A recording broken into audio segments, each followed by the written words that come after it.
السلام عليكم، مرحبا بكم في قناة الدعم والتوجيه التربوي. كما جرت العادة وكما شفتوا كنا ديما كنلوحوا يعني مجموعة ديال الفيديوهات الخاصة بتحليل النصوص الفلسفية الخاصة بالسنة الأولى بكالوريا والثانية بكالوريا.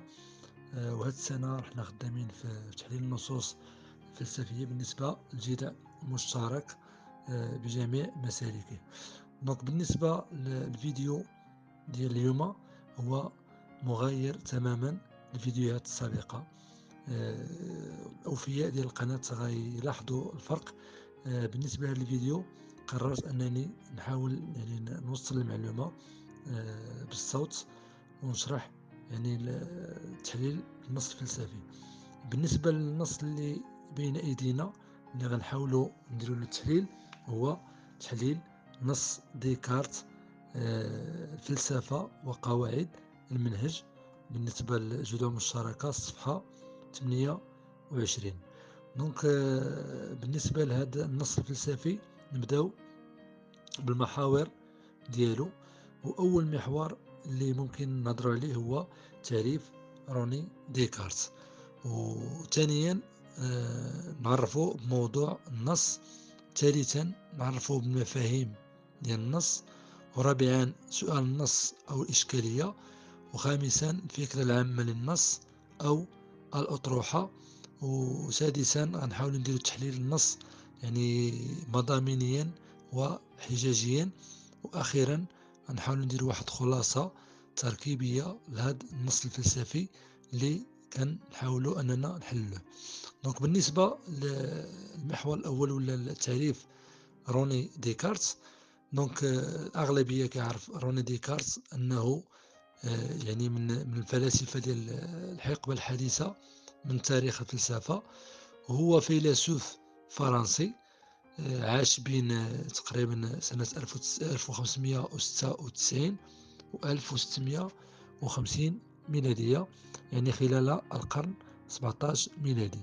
وديكارت يلقب بأب الفلسفة الحديثة، وهو من الفلاسفة العقلانيين بحيث يعد واحدا من أبرز رواد هذا المذهب الذي يعتبر ولا يعتبر العقل أساس بناء المعرفة، والذي يعتبر العقل بمثابة نور فطري. دونك بالنسبة هناك مجموعة من المؤلفات ديال روني ديكارت. على سبيل المثال عنده مؤلف ديال مقال في المنهج، وعنده تأملات ميتافيزيقية، وكاين مبادئ الفلسفة. دونك نبداو على بركة الله. بالنسبة للنص اللي غادي نحاولوا نخدموا عليه، يعني كيهضر على أن ديكارت كيعالج موضوع المنهج، يعني خطة العمل اللي يمكن من خلالها باش يبني واحد المعرفة يقينية. الوغ هنايا بالنسبة لهذا النص هذا هناك مجموعة ديال المفاهيم كما كتعرفوا. بالنسبة للجدل المشترك أغلبية ديال النصوص الفلسفية ديما كنجبدوا منهم المفاهيم وكنشرحوهم ولا كنعرفوهم. دونك المفاهيم اللي كاينين في هذا النص هذا، كاين مجموعة ديال المفاهيم. ممكن نبداو بالمفهوم الأول هو العقل. دونك شنو هو العقل؟ دونك العقل يقصد بالملكة التي تميز الإنسان عن باقي الموجودات، يعني سواء الحيوانات أو شيء آخر، والتي يعني تمنه من التفكير والاستدلال ومن التمييز بين الخطأ والصواب. يعني من خلال العقل ديالنا كنميزوا بين الخطأ والصواب، وأيضا بين الخير والشر. وديكارت كيعتبروا يعني بمثابة واحد النور فطري لدى الإنسان، لأنه بطبيعة الحال يقود إلى الحقيقة، ولأنه أيضا يتضمن أفكارا فطرية. انتقلوا إلى المفهوم الثاني اللي هو مفهوم المنهج أو خطة العمل، يعني طريقة ديال ولا المنهجية ديال خطة العمل. دونك شنو هي؟ هي مجموعة من القواعد التي يمكن اعتمادها من أجل بلوغ الحقيقة اليقينية التي لا غبار عليها ولا شك فيها.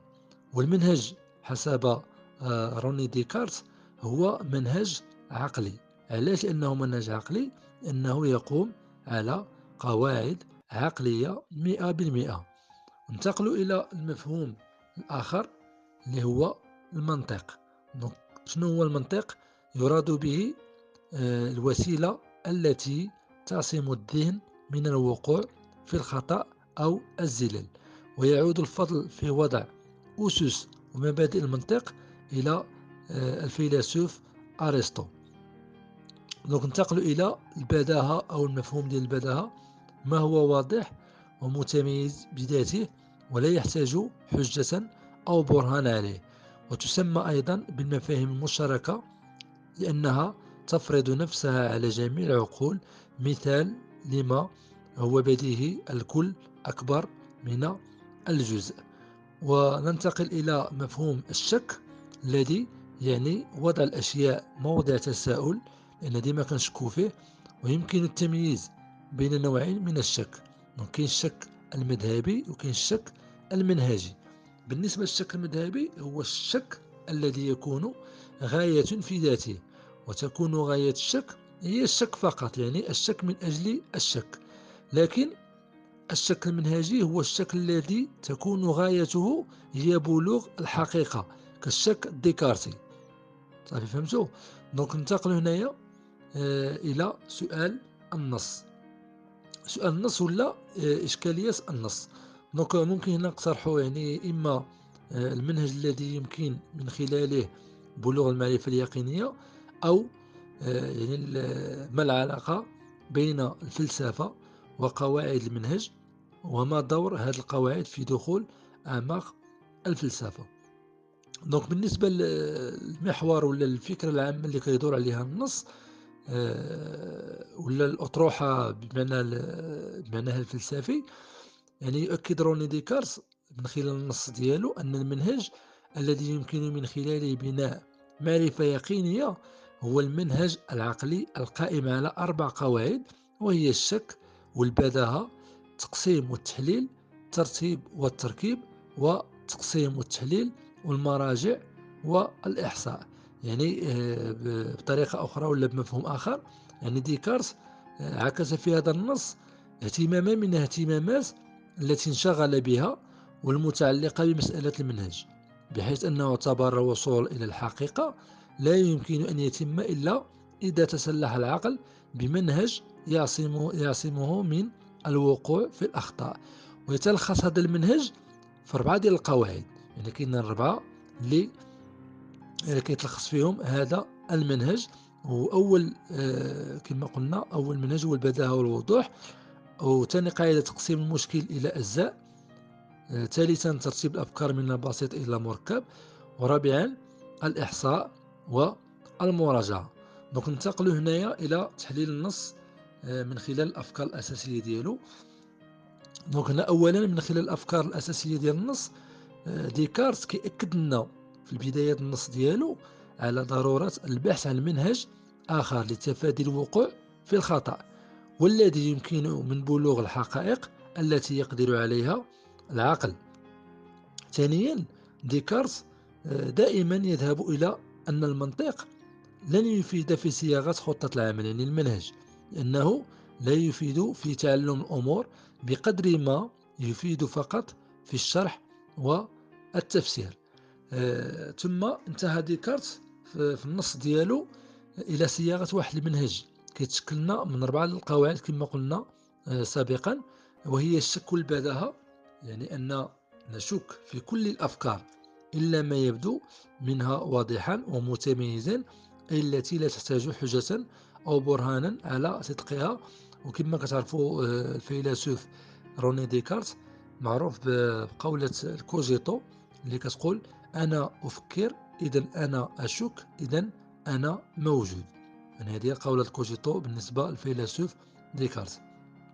بالنسبة للتحليل والتقسيم، اتجه ديكارت أن تحليل المعضلات إلى عناصرها وأجزائها البسيطة حتى يتسهل حل المعضل على أحسن وجه. بالنسبة للترتيب والتركيب، يعني ترتب الأفكار ولا ترتيب الأفكار بالبدء من أبسطها وأيسرها إلى أعقدها وأصعبها. يعني كيبدأ من البساطة إلى الحاجة المعقدة ولا الصعيبة. دونك ننتقل للمراجعة والإحصاء، يعني القيام بواحد المراجعات كاملة وإحصاءات شاملة للتيقن من عدم إغفال أي شيء. يعني ضروري من المراجعة والإحصاء. وننتقل الآن إلى تحليل النص من الناحية الحجاجية، يعني أسلوب حجاجي اللي كيدور عليه النص. دونك ديكارت بالنسبة للنص ديالو اعتمد واحد مجموعة ديال الآليات حجاجية، ومن ضمنها كاين الآلية ديال التمثيل، ممكن نوضحوها من خلال واحد الجدول. دونك كما كتشوفوا هنايا بالنسبة لديكارت حاول أنه يقسم واحد الجدول، يعني تعريف التمثيل وأجزاء التمثيل وما يرمز إليه حسب النص. دونك كما شفتوا الفيلسوف ديكارت، أجزاء التمثيل هناك الرجل، أفكار المتداولة بالنسبة ما يرمز إليه حسب النص، أجزاء التمثيل هي الظلمة. بالنسبة لتعريف التمثيل هو ربط علاقة بين حدين لفظين في مجال معين حسي، مثلا بحدين آخرين ينتميان إلى مجال مخالف للأول، يعني عقلي مجرد. وهناك كما شفتوا المنهج كيقابلوا في تمثيل السير، الشك كيقابلوا الحيطة، والخطأ كيقابلوا السقوط. دونك هنا البنية الحجاجية اللي اعتمد عليها ديكارت، علاش اعتمدها؟ باش يقنعنا بأطروحة ديالو وتدعيم الفكرة ديالو والإغناء، يعني النص ديالو اعتمد على مجموعة ديال التقنيات كما لاحظتوا. وهذه البنية الحجاجية التمثيلية اللي كيلعب فيها التمثيل الحسي وظيفة أساسية في تبليغ وإثبات الفكرة وتوضيحها عن المنهج الجديد، مثل بحال اللي شفتوا رجل يسير وحده في الظلمات. واعتمد أيضا روني ديكارت على أسلوب الشرح والتفسير لقواعد المنهج الديكارتي. علاش؟ كما أن النص يعني غني بالألفاظ الدالة على تأسيس منهج ديكارتي جديد، اللي منها البداهة، المراجعة، الإحصاء، الشك، المعضلة، هادو كاملين متواجدين في النص الفلسفي.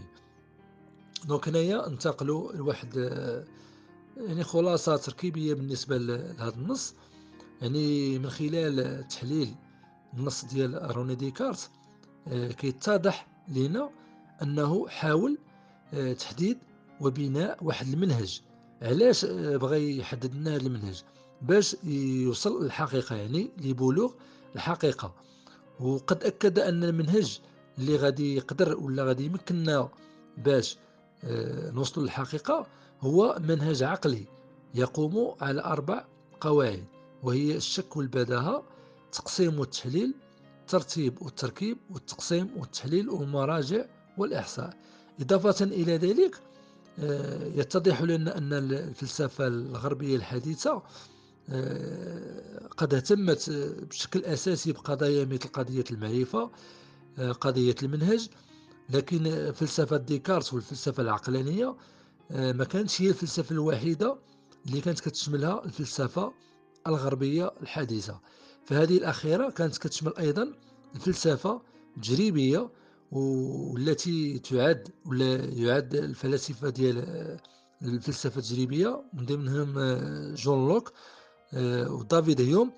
ومن أبرز الرواد ديال هذه الفلسفة التجريبية والأعلام ديالها وهناك الفلسفة النقدية أيضا، واللي كتعتبر إيمانويل كانت هو الرائد ديالها. ونتمنى ما نكونش طولت عليكم الفيديو، ونتمنى لكم التفوق والتميز، والسلام عليكم ورحمة الله تعالى.